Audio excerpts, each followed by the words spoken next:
मेरे दोस्तों, मैं अल्लाह के रसूल सल्लल्लाहु अलैहि वसल्लम की एक हदीस आप हजरात के सामने रखूँगा और उसी को महवर बनाकर, केंद्र बनाकर दो चार बातें आप हजरात के सामने रखूँगा।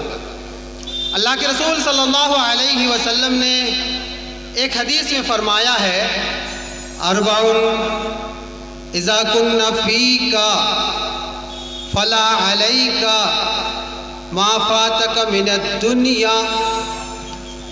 अगर तुम्हारे अंदर चार बातें हैं तो दुनिया की और कोई चीज हो या ना हो कोई फर्क नहीं पड़ता, कोई नुकसान नहीं है, कोई गम की बात नहीं है। जमीन जायदाद नहीं है, कोई बात नहीं है। आलीशान महल नहीं है, कोई बात नहीं है। तुम्हारे पास फोर व्हीलर नहीं है, कोई बात नहीं है। चकाचौंध नहीं है, कोई बात नहीं है। लेकिन इन चार बातों में से कोई एक बात अगर नहीं है तो बहुत बड़ी बात है। ये चार बातें एक इंसान के अंदर होनी चाहिए। चार बातें क्या हैं? अल्लाह के रसूल सल्लल्लाहु अलैहि वसल्लम ने चार बातों में से जो सबसे पहली बात बताई है वो है हिफ्ज़ो अमानतिन, अमानत की हिफाजत करना। अमानत की हिफाजत करना। अगर मैं बोलूं कि अमानत की हिफाजत करना तो आपके जहन में ये आएगा कि अमानत का मतलब ये है कि मेरे पास रुपया पैसा रखने के लिए बेहतर व्यवस्था नहीं है, बेहतर इंतज़ाम नहीं है।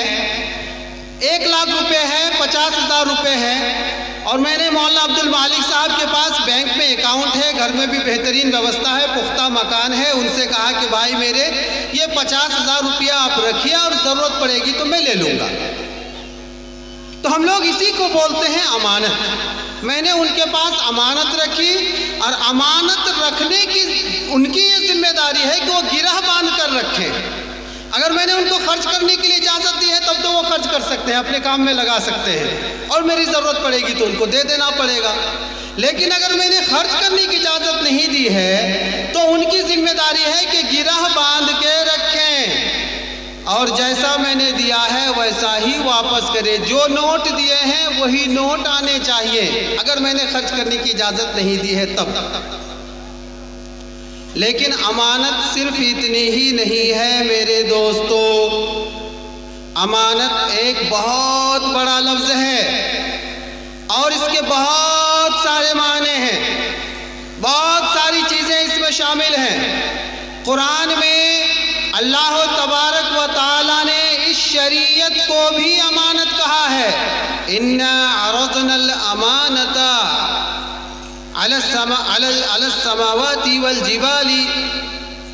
अल्लाह तबारक व तआला ने कुरान के अंदर इस शरीयत को, हमारे पास अल्लाह ने जो हमें शरीयत दी है इस्लाम के रूप में, कुरान के रूप में, हदीस के रूप में, जो आदेश दिए हैं, जो निर्देश दिए हैं, जो आदाब सिखाए हैं, ये पूरी की पूरी शरीयत इस्लाम की अमानत है और इंसान के पास अल्लाह की अमानत रखी हुई है। हम सब की जिम्मेदारी है कि इस शरीयत की हिफाजत करें। हज़रत अब्दुल्लाह बिन अब्बास रज़ी अल्लाह ताला अन्हो एक छोटे से बच्चे हैं, 10-11 साल के बच्चे, अल्लाह के रसूल सल्लल्लाहु अलैहि वसल्लम के पीछे ऊँट में बैठे हुए हैं। अल्लाह के रसूल सल्लल्लाहु अलैहि वसल्लम ने उससे कहा कि या गुलाम इन्नी उअल्लिमुका कलिमातिन, देखो बच्चे मैं तुमको कुछ बातें सिखाना चाहता हूँ, कुछ बेसिक बातें, कुछ बुनियादी बातें सिखाना चाहता हूँ। और उसके बाद अल्लाह के रसूल सल्लल्लाहु अलैहि वसल्लम ने पहली बात ये फरमाई, इहफ़ज़िल्लाह यहफ़ज़का। देखो अल्लाह ने जो तुम्हें शरीयत दी है उस शरीयत की हिफाजत करना, अल्लाह तुम्हारी हिफाजत करेगा। अल्लाह ने तुमको जो शरीयत दी है उस शरीयत की हिफाजत करना, उस शरीयत पर अमल करना, अल्लाह तुम्हारी हिफाजत करेगा। इहफ़ज़िल्लाह तजिदहु तुजाहक। अल्लाह की शरीयत की हिफाजत करना, अल्लाह को अपने सामने पाओगे। जब भी मुसीबत में पड़ोगे, जब भी परेशानी में पड़ोगे, जब भी बलाएं आएंगी, जब भी नावाफिक हालात आएंगे, जब भी कठिनाइयाँ आएंगी, तो अल्लाह तुम्हारे सामने खड़ा होगा तुम्हारी मदद के लिए, तुम्हारी सहायता के लिए, तुम्हें बचाने के लिए। तो अल्लाह ने हमें जो शरीयत दी है, ये शरीयत अमानत है और हम सब की जिम्मेदारी है इस शरीयत की हिफाजत करना। और उसके बाद अल्लाह तबारक व तआला ने हमें जो जिस्म दिया है, ये जिस्म भी अल्लाह की अमानत है हमारे पास। इस जिस्म को हम नुकसान नहीं पहुंचा सकते। आपने सुना होगा कि आत्महत्या हराम है। आत्महत्या हराम क्यों है? आत्महत्या इसलिए हराम है कि जिस्म हमारा नहीं है, ये शरीर हमारा नहीं है, ये शरीर अल्लाह का दिया हुआ है। अल्लाह जब चाहेगा लेगा, हम इसे खत्म नहीं कर सकते। ये मेरी उंगली है, मैं चाहूंगा इसे काट दूं तो नहीं, इसे मैं काट नहीं सकता। ये अल्लाह की अमानत है, इसे बचाना हमारा फर्ज है। इसलिए अल्लाह के रसूल सल्लल्लाहु अलैहि वसल्लम ने एक हदीस में फरमाया, मन क़ुतिला दूना नफ्सिही फहुवा शहीदुन। कोई आदमी अगर अपनी जान की हिफाजत करते हुए मारा गया तो वो शहीद है। और जब जिस्म की हिफाजत करना फर्ज है, ये अमानत है, तो हम कोई ऐसा काम नहीं कर सकते जिससे जिस्म को नुकसान हो। एक मिसाल के तौर पर मैं आपको कहता हूं कि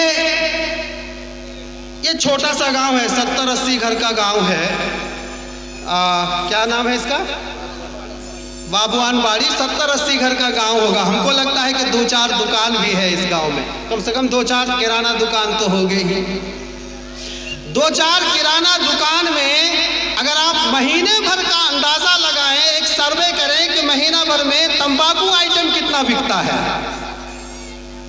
तो आपको लगेगा यही 2-4 दुकान में 1000 नहीं लाख तक पहुंच जाता होगा तंबाकू आइटम की बिक्री। यहाँ जो लोग बैठे हुए हैं, हमको लगता है 200-250 लोग होंगे। अगर मुंह फाड़ के देखा जाए तो 70%, 80% लोगों के मुंह में तंबाकू आइटम है। आप ये बताइए कि तंबाकू आइटम का क्या फायदा है? कोई फायदा है? कोई एक आदमी हमको खड़ा होकर बताए कि मौलाना तंबाकू आइटम का ये फायदा है। फायदा तो है नहीं, लेकिन नुकसान तो है। तंबाकू कंपनियां तंबाकू बेचती हैं। तंबाकू आइटम में क्या क्या? गुटखा आता है, जर्दा आता है, बीड़ी आती है, सिगरेट आता है और बहुत सारी चीज़ें जो आप लोग जानते हैं, हम जानते भी नहीं हैं। तो आप तंबाकू आइटम में कंपनियां जब ये सब तैयार करती हैं तो सरकार ने मजबूर कर रखा है कंपनियों को कि आप पैकेट के ऊपर कैंसर का फोटो दें। आप देखे होंगे, अब हम लोग ध्यान ही नहीं देते कि उसके ऊपर जो है एक कैंसर का फोटो दिया हुआ रहता है। कैंसर वाले मुंह का, कैंसर वाले नाक का, कैंसर वाले कान का, कैंसर वाले पेट का, कुछ न कुछ फोटो दिया हुआ रहता है, जो इस बात की अलामत है कि ये चीज़ नुकसानदेह है। उसमें लिखा हुआ भी है कि तंबाकू का सेवन शरीर के लिए हानिकारक है। जब जानते हैं तो उसमें भी इतना खर्चा और उसमें इतना फालतू का खर्चा।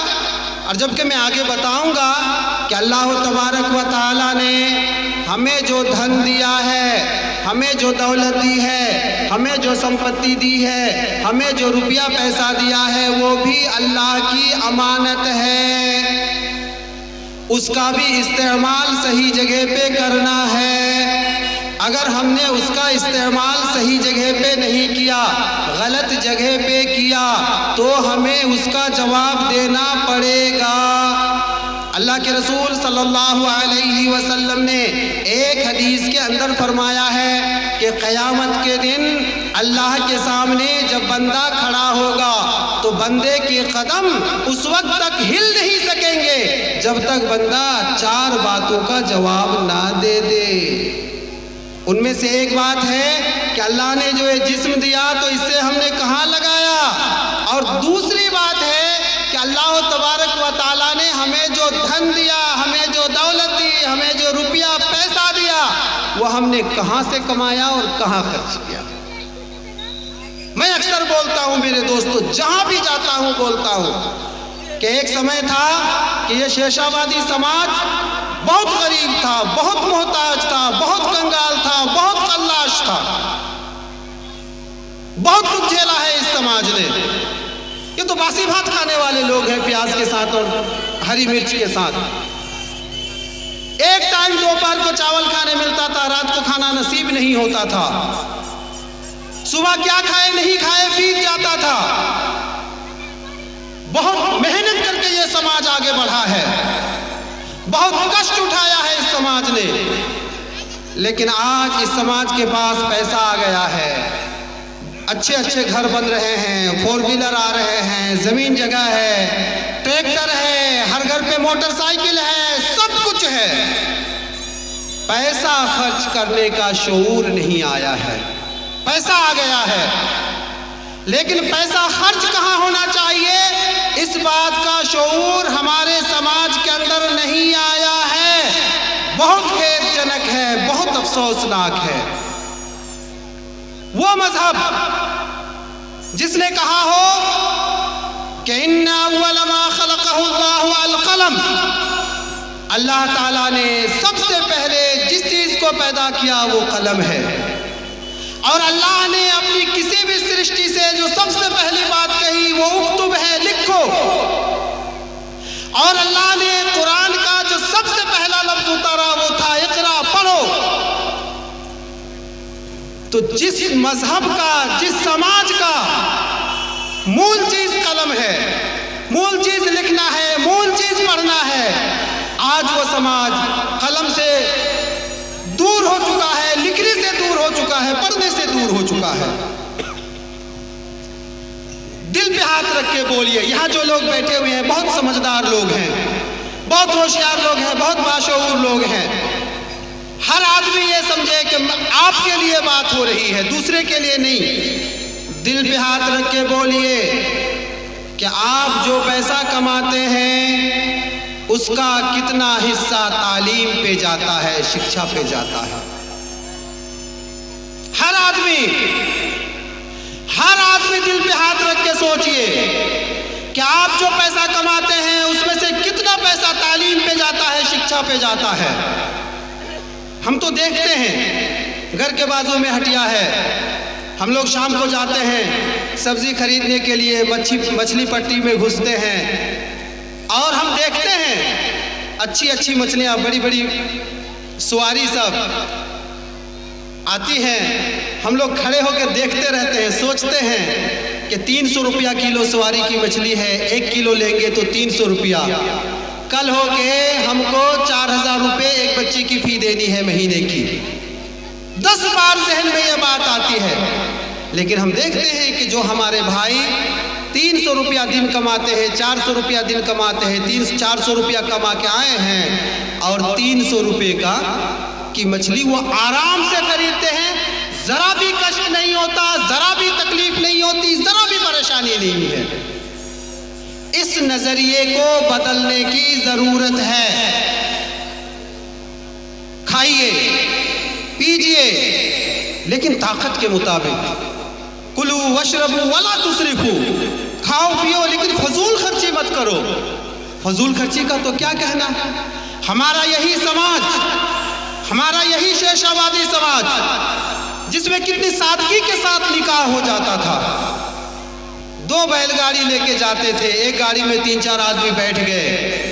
लड़के के घर से खाना खा के हम लोग जाते थे, शादी के घर गए, अपने यहाँ से बताशा लेके जाते थे, पान लेके जाते थे, निकाह पढ़ाया गया, बताशा बांटा गया, सब लोगों ने खाया, पान खा के मुंह लाल कर लिए और वहाँ से वापस आ गए। दूल्हा को खाने मिलता था और गाड़ियन को खाने मिलता था। मौलाना लोग अभी सारे लोग गवाह हैं, यहाँ जितने भी ज़्यादा उम्र के लोग हैं सारे लोग गवाह हैं। और घर आके लड़के के यहाँ हम लोग खाते थे। लेकिन आज क्या कर दिया हमने, आज क्या कर दिया, 4 लाख रुपए 3 लाख रुपए तिलक से कम में शादी ही नहीं होती। कहाँ जा रहे हैं हम। और उस पर ये कि जो फजूल खर्चियाँ होती हैं, अल अमान वल हफीज, बड़ी कोफ्त होती है, बड़ी तकलीफ होती है, बिल्कुल बड़ी चोट पहुँचती है मेरे दोस्तों। कई बार हमने देखा, कई शादियों में अटेंड करते हैं, जाते हैं, तो शादी में सब लुटेरे की शक्ल में जो जाते हैं, हाल क्या है, लड़की वालों से 3 लाख 4 लाख रुपया मिला है, फ्री का पैसा है, हमारे बाप का क्या जाता है, 10-20 को गाड़ी कर लिए और कुत्ता सिंह बिल्ली सबको बैठा लिए और सब वहाँ गए। और जाने के बाद जब खाना खाते हैं मेरे दोस्तों, खाना खाने के लिए बैठते हैं, और लाओ और दो और दो और दो, कोई ऐसी प्लेट नहीं होती जिसमें खाना आधी प्लेट कम से कम बची हुई ना हो। कहाँ जा रहे हैं हम? अपने घर में भी ऐसे खाना खाते हैं। हम उस मजहब को मानने वाले हैं जिसके नबी ने कहा है कि खाना खाओ तो उंगलियां चाट लो, जिसके नबी ने कहा है कि प्लेट चाट करके साफ कर लो। पता नहीं खाने के कौन से टुकड़े में बरकत रखी हुई है। हम उस नबी के मानने वाले, और यकीनन हम जब अपने घर में खाना खाते होंगे, सारे लोग जब अपने घर में खाना खाते होंगे तो खाना बर्बाद नहीं करते होंगे, लेकिन वहां क्यों इतनी बेदर्दी, क्यों इतनी बेरहमी, क्यों हम बर्बाद कर रहे हैं खाना? इन सारी चीजों के बारे में सोचने की जरूरत है मेरे दोस्तों। जहां जहां हमारी फजूल खर्ची है, उन सारी फजूल खर्चियों को रोकने की जरूरत है। खाली छाइले होइले হয়, एक टेम्पू जाइबे, माय लोग मद लोग मिलिए आधा सन्नी खाइते, और आधा सन्नी खाया কাপড় পিন্ধা ওখান থেকে আসবে, তাও কোনখানটা কাপড় পছন্দ হইলো কোনখানটা পছন্দ হলো না ঘাটাতে কইতে কইতে আসবে। আর फिर ওখানে কহে আসবে कि ये भाई বহু বেটিকে তো লিয়ে আয়, শুনো কিন্তু हर মাইচকল বেটিটা ছুটে গেছে আর हर মাইচকল বহুটা ছুটে গেছে, ওরা আসবে ভাই, খুব আরমান, আপনার বাড়ি আসার খুব আরমান। कहाँ जा रहे हैं? किन जगहों में हम पैसा खर्च कर रहे हैं? कहाँ हमारा पैसा जा रहा है? पैसे की कमी नहीं है मेरे दोस्तों, सही जगह में इंसाफ के साथ। हम तो देखते हैं हमारे बहुत सारे दोस्त हैं जो स्कूल चलाते हैं, वो कहते हैं कि भैया क्या बताएंगे, 3 महीना 4 महीना पढ़ा लिया बच्चे को, उसके बाद एक दिन कर फोन करके उसके बाद बच्चा आना बंद। हमने पूछा कि भाई क्या बात है, बच्चा क्यों नहीं आ रहा है, फोन करके पूछा तो कहते हैं कि अजी बोली साहब तुम्हारे के भालो पढ़ाई हो फी नहीं देगा, इसलिए बच्चों को छुड़ा लिया, आपके यहाँ पढ़ाई नहीं होती है। ये हमारी मेंटेलिटी है दोस्तों। सारा खर्च हम कर सकते हैं, सारा फालतू खर्च यहीं पर देख लीजिए, इसी जलसे की बात आप देख लीजिए। मौलाना लोगों ने जलसा किया है दीनी मदरसे के लिए। हमारा सबसे मजबूत असासा, हमारी सबसे मजबूत संपत्ति हमारी तालीम गाहें हैं, हमारे शैक्षणिक संस्थान है मेरे दोस्तों।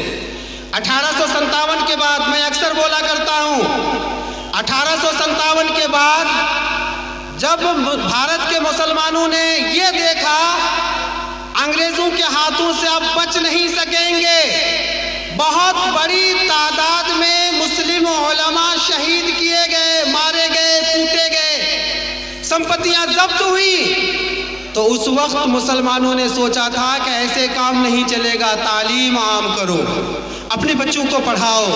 उस वक्त मदरसे खुलने शुरू हुए, दारुल देवबंद खुला, अलीगढ़ यूनिवर्सिटी खुली, नदवतुल उलमा खुला, और जितने मदरसे, जामिया मिल्लिया इस्लामिया बना, और पूरे भारत में मदरसों के जाल बिछ गए मेरे दोस्तों। ये जो मदरसे हैं, हमारे स्कूल हैं, हमारी दीनी संस्थाएं हैं, ये संस्थाएं मजबूत होंगी तो हम मजबूत होंगे, ये संस्थाएं कमजोर होंगी तो हम कमजोर होंगे। हम ये बता रहे थे कि आज इस मदरसे के लिए जलसा है, चंदा कितना उठेगा, 2 लाख 3 लाख हो गया तो बहुत हो गया, बहुत हो गया, 2 लाख 3 लाख हो गया।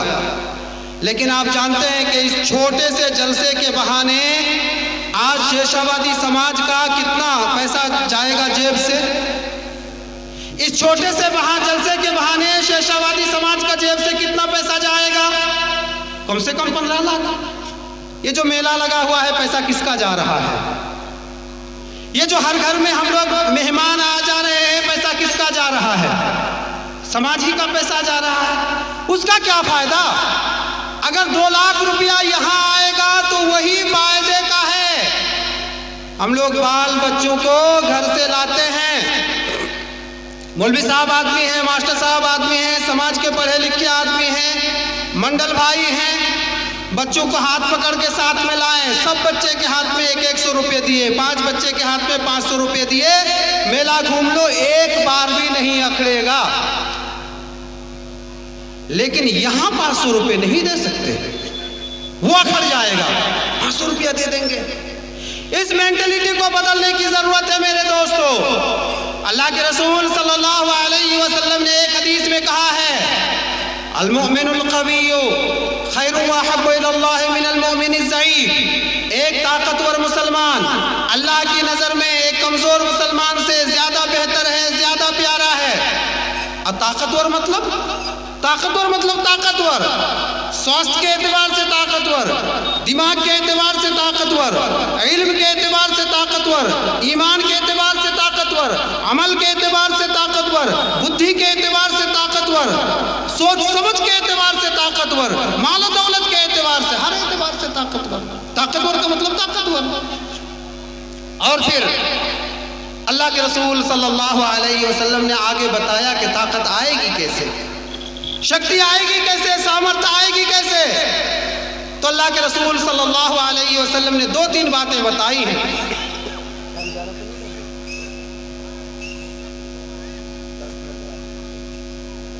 उसके बाद अल्लाह के रसूल सल्लल्लाहु अलैहि वसल्लम ने 2-3 बातें बताई हैं कि ताकत आएगी कैसे। तो सबसे पहली बात जो अल्लाह के रसूल सल्लल्लाहु अलैहि वसल्लम ने बताई वो क्या है मालूम है? एहरिस अला मा यनफउका, एहरिस अला मा यनफउका, वो काम करो जो तुम्हारे फायदे का हो, वो काम करो जो तुम्हारे फायदे का हो, तुम्हारे लाभ का हो, फर्द का, समाज का, कौम का, मुल्क का, दुनिया का, आखिरत का। जो काम फायदे का है वो काम करो। हम में से हर शख्स को डेली रात में सोने से पहले 2 मिनट का वक्त सोचने के लिए देना चाहिए कि आज दिन भर में हमने जितना काम किया उसमें से कितना काम मेरे लिए, मेरे बाल बच्चों के लिए, मेरे परिवार के लिए, मेरे समाज के लिए, मेरे दीन के लिए, मेरे मुल्क के लिए, मेरी आखिरत के लिए कितना काम मैंने फायदे का किया। अगर इतना कर लिया, हर रोज हमने ये समझ लिया, ये सोच लिया कि जो कुछ हमने किया उसमें से कितना काम फायदे का किया, तो बहुत बड़ा फायदा हो जाएगा मेरे दोस्तों। अल्लाह के रसूल सल्लल्लाहु अलैहि वसल्लम ने एक हदीस के अंदर फरमाया है कि अक्लमंद कौन है। अल्लाह के रसूल सल्लल्लाहु अलैहि वसल्लम ने एक हदीस के अंदर फरमाया है कि अक्लमंद कौन है। हम लोग समाज में अक्लमंद उसको बोलते हैं कि जो दूसरों को ठग सके, जे जो तो बड़ो ठग वो तो बड़ो होशियार। यही हमारी सोच है, यही हमारी समझ है, सामाजिक रूप से हम यही समझते हैं। लेकिन अल्लाह के रसूल सल्लल्लाहु अलैहि वसल्लम ने अक्लमंद आदमी के 2 गुण बयान किए, 2 सिफत बयान की, 2 खूबियां बयान की, 2 निशानियां बयान की। और पहली निशानी बयान की अल-कय्यिसु मन दाना नफ्सहु। अक्लमंद वो है जो अपना जायजा ले, जो अपना निरीक्षण करे, जो अपना सोचे कि हमने क्या सही किया और क्या गलत किया, दूसरे के बारे में नहीं। चाय की दुकान में हर चौक चौराहे में पिछले 5 साल में 10 साल में शेषाबादी समाज का फायदा यह हुआ कि हर चौक चौराहे में चाय की दुकान खुल गई है। और हमारे बड़े बूढ़े लोग जिनको सुबह सुबह कुरान पढ़ना चाहिए था, नमाज पढ़ने के बाद आधा घंटा कुरान की तिलावत करनी चाहिए थी, बाल बच्चों के साथ बैठना चाहिए था कि कौन पढ़ने जा रहा है, कौन नहीं जा रहा है, कौन क्या पढ़ रहा है, नहीं पढ़ रहा है, जिनको ये सोचना चाहिए था, हमारे वो बड़े बूढ़े लोग सुबह उठकर जाके चाय की दुकान में बैठते हैं और 9 बजे, 8 बजे, 8:30 बजे, 10 बजे तक चाय की दुकान में बैठे रहते हैं और बात करते हैं, फाला मुखिया तो एरकुम, फाला सरपंच तो एरकुम, फाला मौलवी तो एरकुम, फाला मोड़ल तो एरकुम।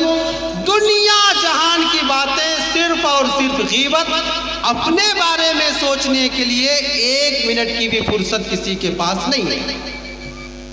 जबकि अल्लाह के रसूल सल्लल्लाहु अलैहि वसल्लम ने कहा है, अल-कय्यिसु मन दाना नफ्सहु, अक्लमंद वो है जो अपना निरीक्षण करे, अपना जायजा ले, अपना मुहासबा करे, अपने आप को देखे जो मैं क्या कर रहा हूँ, मैं सही कर रहा हूँ या गलत। तो मैं कहना ये चाह रहा था मेरे दोस्तों कि शेषाबादी समाज के पास पैसा आ गया है, अल्लाह का फजल है, खुशी की बात है, लेकिन शेषाबादी समाज ने आज तक ये समझ हासिल नहीं की है कि पैसा खर्च करना कहाँ चाहिए। लोग पढ़ाते नहीं हैं, जो लोग पढ़ाते भी हैं 8 क्लास के बाद बच्चे को कोचिंग सेंटर भेजना शुरू किया।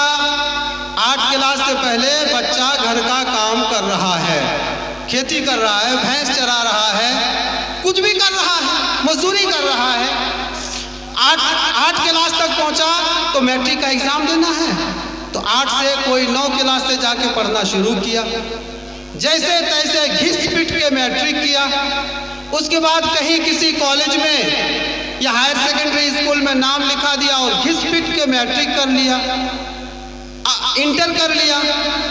अब इंटर करने के साथ ही गार्जियन का ये डिमांड होता है कि मेरा बेटा मुझको कमा के दे। अरे भाई, बच्चा इंटर ही किया है, इंटर करने के बाद क्या कमाएगा? आला तालीम तो दीजिए, ऊंची तालीम तो दीजिए। इंटर से आगे की अगर पढ़ाई कराते हैं बच्चे को आप, तो सरकार से इतना सहयोग मिलता है कि आपको बहुत ज्यादा दिमाग लगाने की जरूरत नहीं है। और शेषाबादी बच्चे हमने देखा है कि मेहनती होते हैं, दूसरे लोगों से डबल पढ़ते हैं। लेकिन हमारा समाज मैट्रिक करने के बाद, इंटर करने के बाद उसकी टांग खींचता है, पढ़ने नहीं देगा। मजबूरन हमारे बच्चे जाके कटिहार में किसी डॉक्टर खाने में, किसी हॉस्पिटल में, किसी डॉक्टर के पास, किसी दवा दुकान में, जहां तहां बेचारे रगड़ा लगा के घुटनों के बल चल के किसी तरह से थोड़ा बहुत कुछ कर रहे हैं। इस माइंड सेटअप को बदलने की जरूरत है मेरे दोस्तों, इस मनहज को बदलने की जरूरत है, इस पैटर्न को बदलने की जरूरत है। आपको अल्लाह ने पैसा दिया है, पैसे का सही इस्तेमाल कीजिए, सही जगह पे लगाइए। इस बात की कोशिश कीजिए कि हर हाल में आप जो कुछ कमाते हैं उसका 50% आधा हिस्सा तालीम पे जाए। आप जो भी कमाते हैं उसका आधा हिस्सा तालीम पे जाए। अगर आधा हिस्सा अपने तालीम पे खर्च कर दिया तो आपकी अगली पीढ़ी तैयार हो जाएगी।